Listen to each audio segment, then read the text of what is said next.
नमस्कार। आज के माँ बाप ये कहते हैं कि मेरी बेटी, मेरा बेटा, मेरे बहू, खास करके मेरा बेटा और बहू हमें मानते नहीं हैं, हमें जानते नहीं हैं, हमें घर से अलग कर दिया, निकाल दिया। और शादी के बाद ये देखने को भी मिलता है काफी। लेकिन इसके पीछे क्या कारण है? क्या कभी वो लोग इस बात पे अमल किए हैं, ध्यान दिए हैं? आखिर क्यों वो लोग शादी करने के बाद अपने माँ बाप को नहीं मानते? क्यों नहीं मानते? क्या कारण है इसके पीछे? कुछ तो जरूर कारण होगा। क्या वो लड़की आती है और साथ में जड़ी बूटी लेकर के आती है? इसके पीछे ये कारण है आर्थिक तंगी, उसके पास पैसों की कमी, वो कमा नहीं पाता, उसके पास कोई जरिया नहीं होता, उसके पास धन नहीं होता, इसलिए वो मजबूरी में वो जिस लड़की को दोनों परिवार मिल करके उस लड़की के प्रति जिम्मेदार बनाए हैं, उसकी जिम्मेदारी उठाते उठाते वो खुद नहीं उठा पाता उसकी जिम्मेदारी, तो अपने माँ बाप की जिम्मेदारी वो कैसे उठा सकता है? और हर हाल में उस लड़की की जिम्मेदारी उठानी है। इसके पीछे कारण क्या है? क्यों ऐसे होता है? दो तरह के लड़के होते हैं। एक सिटी में जो हैं वो तो अपने अय्यासी के कारण, चाहे बड़े बड़े घर में कुछ लड़के ऐसे हैं जो अपने अय्यासी के कारण अपने माँ बाप को अनाथ आश्रम में, वृद्धाश्रम में डाल आते हैं। लेकिन गांव के लड़के कुछ हद तक सही हैं, इस तरीके से नहीं होता। वो परेशानी और मजबूरी की वजह से मजबूर होकर के वो कदम पीछे हटा लेते हैं। क्या कारण है इसके पीछे? क्या मतलब कोई सोचा है किसी ने? नहीं। माँ बाप, जब बच्चा गरीबी स्थिति से वो पढ़ाई इंटर पास करता है, बीए पास करता है या एमए पास करता है, फिर भी उसकी जॉब नहीं लग पाती है, खास करके बहुजन वर्ग में, जो हमारे साइड में रेयान कहते हैं जिसे, क्यों नहीं लग पाती है? क्या कारण है इसके पीछे? पहली बात कि जल्दी शादी मत करो। 18 साल तक तो उसकी 20 साल तक पढ़ाई चलती है, उसके बाद वो कम से कम 25-26 साल का हो जाए, उसके बाद ही शादी करो, ताकि वो 5 साल 6 साल में कुछ कमा करके अपने पैरों पे वो खड़ा हो जाए। और दूसरा कारण ये है कि वो पढ़ाई लिखाई करके पास तो कर जाता है, इंटर बीए एमए कर जाता है, लेकिन जब उसकी नौकरी लगने की नौबत आती है तो वहां पे बैठे रहते हैं गिद्ध, जिसे मनुवादी कहते हैं, पाखंडवादी कहते हैं। और वो गिद्ध, अगर वो लड़का कितना भी लायक हो तो उसे नॉट फाउंड सुटेबल कह करके NFS लगा करके उसे उस पद से हटा दिया जाता है, और पद वो मनुवादी किसी अपने बच्चों को दे देते हैं। और इनको बढ़ावा कैसे मिलता है? इनको बढ़ावा मिलता है, जो तुम्हारे पास 1-1 रुपए है, जो तुम दक्षिणा देते हो ना, उसी से वो अपने लड़के को पढ़ा करके वहां तक बैठाया है और आज भी बैठा रहा है। और उसी के नाजायज संतान जो होते हैं, औलाद होते हैं, वो खुद तुम्हारे बच्चे को आगे नहीं बढ़ने देते हैं और उसे नीचे गिराते हैं। तुम्हारे पास 1-1 रुपए जो है ना, 1-1 रुपए जो तुम दक्षिणा में देते हो ना, वो तुम्हारे बच्चों के भविष्य पे कितना घात करता है तुम सोच भी नहीं सकते हो। ये षड्यंत्रकारी जो प्रजाति है, ये कभी हमारा और तुम्हारा नहीं हो सकता, कभी नहीं हो सकता। और ये बात सच है। 100% में 85% वो लोग सीट पे कब्जा करके बैठे हुए हैं। कहीं supreme court, high court, civil court में जाके कहीं भी देखो, सीईओ के पद पे, डीजीपी के पद पे, कहीं भी देखो आप, सिर्फ वही लोग मिलेंगे।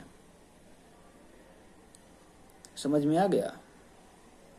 जो 85% है वो 2 से 2.5% में निपट गए। 2 से 2.5% यानी कि 10 से 15 लोग, 20% लोग इस मतलब कि उच्च पोस्ट पे जा रहे हैं, जा पा रहे हैं, बाकी सारे वही भरे पड़े हैं। और वो तुम्हारे बच्चों को, तुम्हारा बच्चा कितना भी अच्छा हो, पढ़ाई लिखाई करके कितना भी अच्छा बन जाए, वो सीट दे देंगे, उसको नौकरी दे देंगे, जॉब दे देंगे, और उसको बढ़ावा देता है कौन?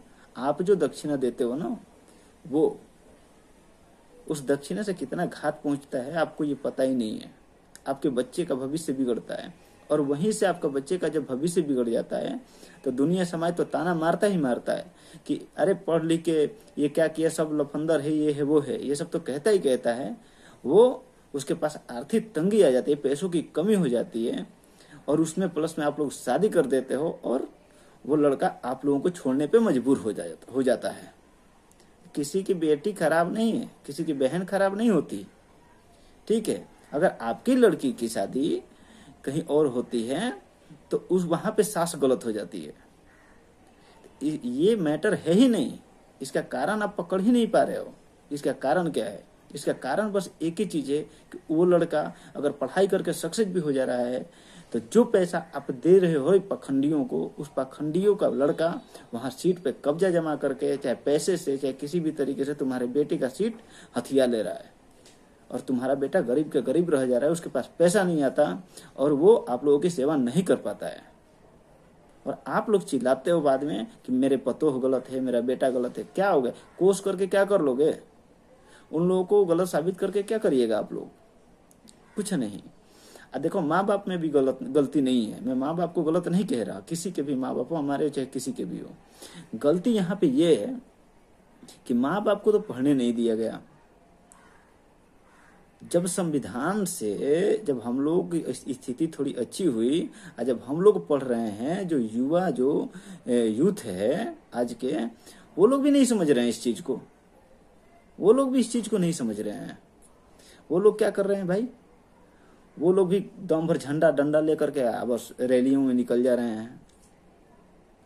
अरे लड़ना है, रैली करना तो अपने हक अधिकार के लिए रैली करो ना। किस चीज के लिए रैली कर रहे हो? तिरुपति बालाजी मंदिर में सालाना 3,000 करोड़ रुपए चढ़ता है। एक साल का 3,000 करोड़ रुपए जाता है। किसका पैसा जाता है? वो हमारे और आपके पैसे जाते हैं। एक एक रुपए करके वहां पे 3,000 करोड़ रुपए चढ़ता है। आप सोच भी नहीं सकते। गूगल सर्च करके देखिए, गूगल सर्च करके देखिए। आपको अगर कहीं जा रहे हो, मान लो कहीं भी सिटी में गए, आपके पास पैसे नहीं है, गिर गए, पैसे कहीं थे आपके जेब में, पर्स गिर गया आपका, किसी मंदिर में जाओगे कि 500 रुपये 200 रुपये दे देगा वो? मर जाओ वहीं, बाकी तुम्हें दे नहीं सकता है। और तुम लगातार जाके चढ़ाते हो, लगातार चढ़ाते हो हैं? अरे हमें उतना ही खर्च करना है। अगर कोई भी त्योहार आता है तो पहले तो त्योहार से बचो, और प्लस में अगर मनाना भी है तो अपने में खर्च करना है, उसी हिसाब से खर्च करना है। वो देख करके ये पैसा क्या खरीद रहा हूँ, ये पैसा कहाँ से कहाँ जाएगा, सब हिसाब किताब के हिसाब किताब से ही खरीदा जाना चाहिए। समझ में आ रहा है?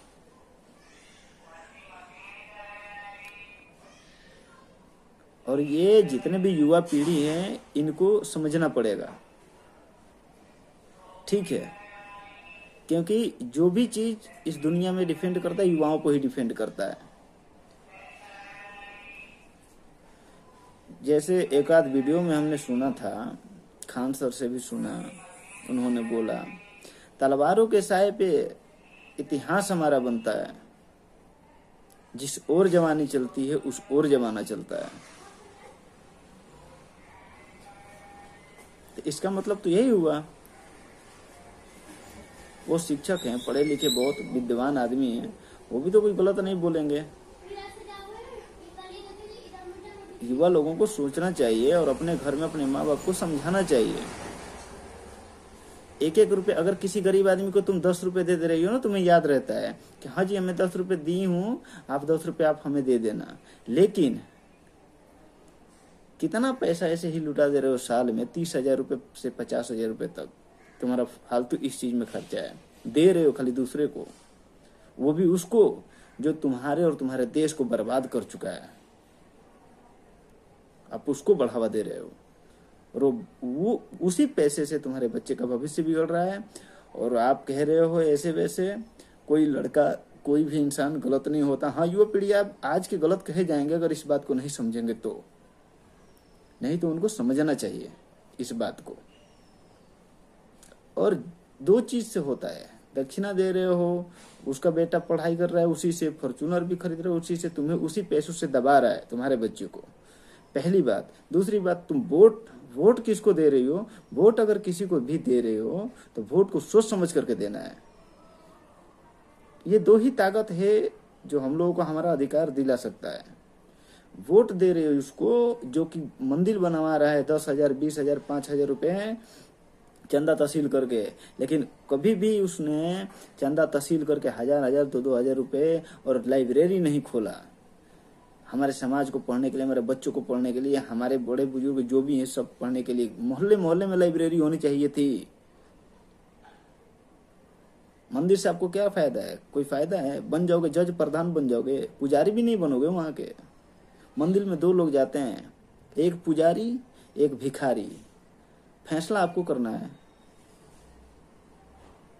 आप क्या बनोगे, आप क्या अपने बच्चे को बनाओगे? कुछ नहीं बनाना चाहोगे। पुजारी तो बन नहीं सकते, भिखारी बना नहीं पाओगे, बनाओगे ही नहीं।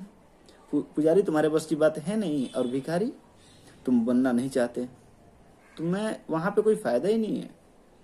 अगर कोई भी तुमसे वोट मांगने आता है, नेता चाहे कोई भी हो, उससे कहो कि तू लाइब्रेरी खोलने के लिए हमें जमीन और हमें कोई भी चीज, जितनी भी जरूरतें हैं ना, सारी पूरी करवाओ, सारा समाज मिल करके। समझ में आ गया? और जितने भी हमारे बहुजन समाज के लोग हैं रेयान में, रेयान जाति, वो सब मिल करके, बाबा साहेब 3 नारा दिए थे, शिक्षित बनो, संगठित रहो और संघर्ष करो।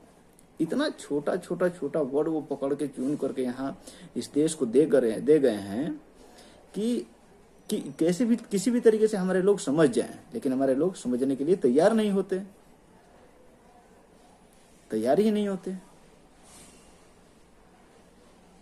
लड़के भी पढ़ाई पूरी कर रहे हैं, सब चीज पूरा हो रहा है, फिर भी उनकी नौकरी नहीं लग पा रही है, फिर भी वो परेशानी रह रहे हैं। परेशान तो रहना ही पड़ेगा जब तक इन लोगों का ये लोग इस तरीके के पखंड रचते आएंगे। परेशान तो तुम्हें परेशान तो करेंगे ही करेंगे, 100% करेंगे। और नेता अलग परेशान कर रहे हैं। इन दोनों को अपने तरीके से समझाओ, क्योंकि जनता से बढ़कर के कुछ नहीं होता, जनता से बढ़ के कुछ नहीं होता। ठीक है, समाज से बड़ा कोई नहीं है। ठीक है, और बोलने के लिए तो बहुत चीज होता है, बहुत चीज बोला जाता है। मैं 2-3 ऐसी लाइनें, बातें हैं, मैं आपको बता दे रहा हूं। देखो, जगदेव बाबू ने भी नारा दिया था, 100 में 90 शोषित है, शोषितों ने ललकारा है, धन धरती और राजपाट में 90 भाग हमारा है। किसके पास? किसके पास? एक जमीन का छोटा सा टुकड़ा भी किसी के पास नहीं है। 90 भाग हमारा ही था। ये लोग सब हमसे छीन करके, हमें विवश लाचार करके हमें रोड पे लाके खड़ा कर दिए।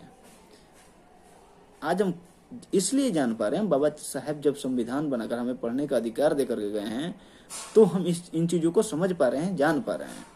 और जितना जल्दी आप सब जान जाओगे, बहुत जल्दी इस देश का भविष्य बन जाएगा। और नहीं तो इस देश का भविष्य नहीं बनने वाला है। एक एक इंसान मायने रखता है। ये मत सोचो कि ये इतना ऐसे वैसे नहीं, एक एक इंसान मायने रखता है। समझ में आ गया? अरे जितनी भी अपने जाति पे गर्व करते हैं ना, ये जो हमारे रेयान में बहुजन में हैं, उन लोगों से मैं कितने से पूछ लिया, कि बहुतों से पूछा कि अपने समाज के, अपने जाति में तू 4 आदमी या 5 आदमी या 2 आदमी का तू महापुरुषों का नाम बता। एक को तो उसको पता ही नहीं है, वो 5 को के कहां से बताएगा? एक को तो पता नहीं है, उसके दादा परदादा के बारे में तो कुछ पता ही नहीं है, हैं? और अरबों करोड़ों साल पहले कृष्ण और राम के बारे में बहुत अच्छे से पता है। इसका मतलब क्या होता है? इसका कारण, इसके पीछे क्या है? कभी समझने की कोशिश की हो? अरबों करोड़ों साल पहले तुम्हारे मन में बैठा दिया गया।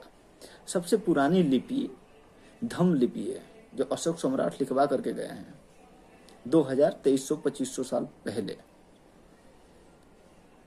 उसे प्राकृत भाषा, पाली प्राकृत भाषा कहते हैं। 1000 साल पहले संस्कृत भाषा क्या बोलते देवनागरी लिपि बनी, और तब वहां से हिंदी और संस्कृत का उदय होता है, आरंभ होता है। तो 1000 साल पहले जब लिपि बनी, बिना लिपि के कोई भाषा तो लिखा नहीं जा सकता। तो ये कैसे कहते हैं, तुम लोगों के मन में कैसे बैठा दिए कि करोड़ों साल पहले, अरबों साल पहले से ये हम गोपोड़ते आ रहे हैं, ये हमारा ब्रह्मा के मुंह से निकला, कैसे हो सकता है ये है? अरे जो अशोक सम्राट का अशोक स्तंभ नहीं पढ़ पाए, उसे के बता दिए बनारस के कुछ पखंडी विद्वानों ने कि भीम की गदा है, इस पे पांडवों के गुप्त काल का वनवास लिखा हुआ है। और जब जेम्स प्रिंसेप आए 1883-36 ईस्वी में, उन्होंने पढ़ा, कार्बन डेटिंग की वैज्ञानिक थे, उन्होंने इस चीज को पढ़ा और तब उस पे बोले कि ये अशोक सम्राट का अशोक स्तंभ है और इस पे बुद्ध धम्म के बारे में लिखा हुआ है। अशोक सम्राट के जब इंस्क्रिप्शन नहीं पढ़ पाए ये लोग, भरहूत के स्तूप पे लिखा हुआ कोई भी इंस्क्रिप्शन नहीं पढ़ पाए, यहाँ पे तुम्हारा क्या बोलते हैं ये लुम्बनी वाला नहीं पढ़, कोई भी चीज नहीं पढ़ पाई है पहले का, हर्षवर्धन काल तक का भी ये सब पढ़ नहीं पाए। और ये तुम्हें बता देंगे अरे ये सब मुश्किल से, इनका ऋग्वेद सबसे पुराना वेद है और इसका पूरा साक्ष्य प्रमाण क्या है, ये कब लिखा गया है, इसका साइंस जो है रिसर्च करके इसका पूरा डिटेल्स इसका एक संग्रहालय में रखा हुआ है। ये है 1464 ईस्वी का बनाया हुआ, यानी कि 5 साल 6 साल पहले। और सबसे पुराना वेद है ऋग्वेद इन लोगों का, 5 साल 6 साल पहले ये लोग बनाए हैं। अशोक सम्राट बुद्धा कब से आ रहे हैं। 2 किताबें, बुद्धिजीवियों का षड्यंत्र और भ्रम का पुलिंदा, आप इन दोनों किताबों को पढ़ें, आपके समझ में आ जाएगा। समझ में आया। और बाकी तो मैं पढ़ाई करता ही हूँ, मैं अपने हिसाब से अपना देख ही रहा हूँ कैसे कैसे क्या करना है।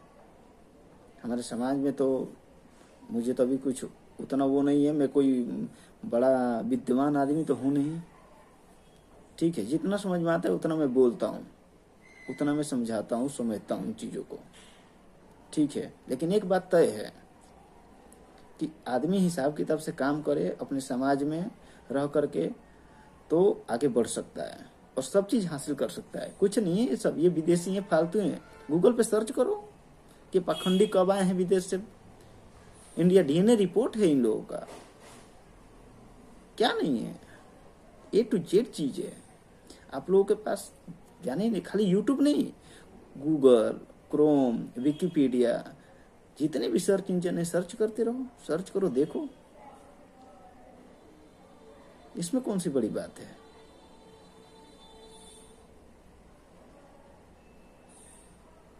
इसमें कोई दिक्कत वाली बात नहीं होनी चाहिए। अब मैं आपको इन पखंडियों का पखंड थोड़ा दिखा देना चाहता हूं कि ये किस तरीके से पखंड करते हैं, मैं आपको बता रहा हूं।